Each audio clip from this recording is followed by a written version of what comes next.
कायदा हक्क कर्तव्य यांचा संगम संविधानात दडले राष्ट्राचे मर्म. तिरंग्याखाली एकच आपला धर्म, भारत महान हेच अंतिम कर्म.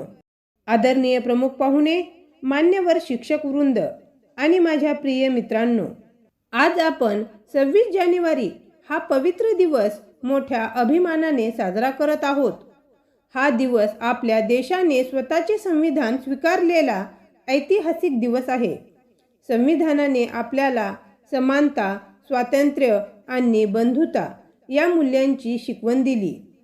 जात, धर्म, भाषा या पलीकडे जाऊन प्रत्येक नागरिकाला समान हक्क देणारा हा ग्रंथ म्हणजे आपल्या लोकशाहीचा पाया आहे.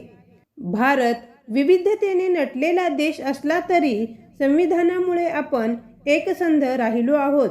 डॉक्टर बाबासाहेब आंबेडकर यांनी संविधान घडवताना सामान्य माणसाचा विचार केंद्रस्थानी ठेवला. शिक्षण, न्याय, अभिव्यक्ती, स्वातंत्र्य यामुळे आज भारत प्रगतीच्या मार्गावर आहे. मात्र केवळ हक्क मागणे पुरेसे नाही, कर्तव्य निभावणे हेही तितकेच आवश्यक आहे. आपण सर्वांनी कायद्याचा आदर केला आणि समाजात समता पाळली तरच संविधानाचे खरे मूल्य जपले जाईल. शेवटी एवढेच म्हणेन की 26 जानेवारी हा फक्त उत्सव नसून आत्मपरीक्षणाचा दिवस आहे. एवढे बोलून मी माझे छोटेसे भाषण संपवते. जय हिंद, जय भारत.